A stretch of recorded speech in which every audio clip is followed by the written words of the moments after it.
So to show radiant heat, I'm going to use the microwave and a marshmallow. So when I put it in there and start cooking it, all of the photons have a certain wavelength, which means they vibrate at a certain speed. And they hit this, and then the electrons absorb the energy, knock into other atoms, and it just causes it to expand because it needs more space for them to knock around it.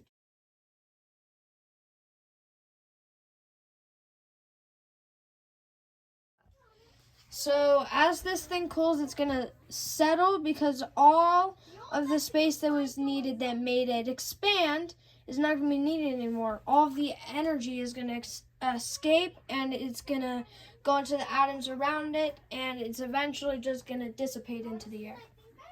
To show conductive heat transfer, I'm going to melt some of this butter on this part of the pan, even though the heat is coming from this part of the pan. See, now I'm going to explain it a little bit while I'm opening this butter.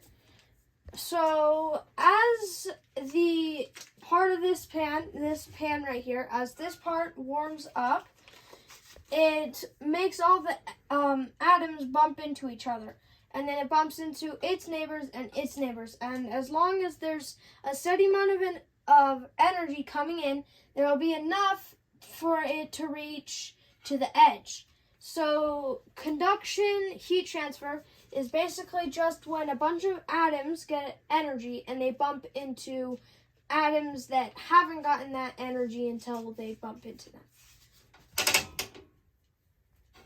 Just let that warm up for a second.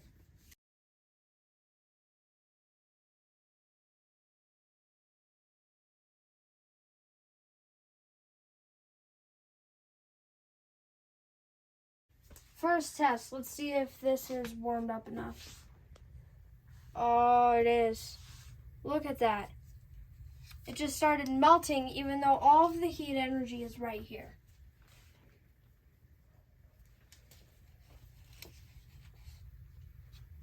See now, what happens if I go directly to where it's being heated?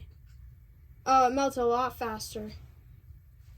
So it still melts a lot faster near the flame than farther away, but the heat still transfers from here to there and it allows me to melt it. Now to show convection, I have a pot of water and then I have the burner, and I'm going to light it.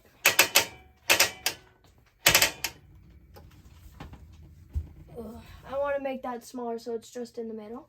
Okay, and now convection is basically replacing atoms' energy with either colder or warm energy. So as this middle part warms up, then all of the energy is going to rise, and then it's going to cool, and it's going to fall down to the sides because it can't fall back down on where it's already warm. And then it's going to get heated up again, and it's going to go up and down and up and down in a cycle. That's convection. Kind of like how an oven will sometimes have a fan in the back to constantly replace the air on top of the food you're cooking with warm air and speed up the cooking process. Okay, so now we're starting to see some steam.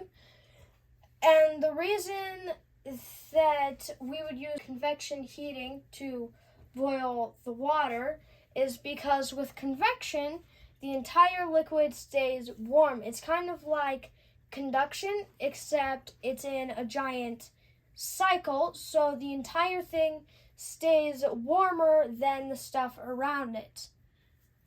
As the heat goes up, then it cools and it comes down. It's still warmer than it was before it came in contact with the heat.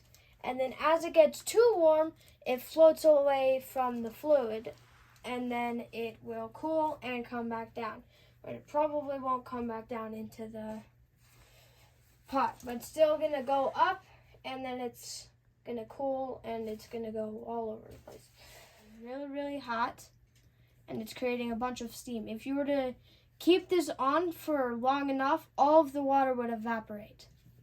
Okay, we put a lid on this. Well, it's not really a lid. It's just a lid to another pot that we put on there to keep all of the heat from just going into the air, so it would make it so that enough of the heat would stay in the liquid. Kind of like with your oven. The oven closes so that all of the heat stays in the oven instead of leaking out into the air. That's why it's insulated. Yeah. And then that's why when you cook something and it needs to be in the pot for a really long time, you usually put a lid on it.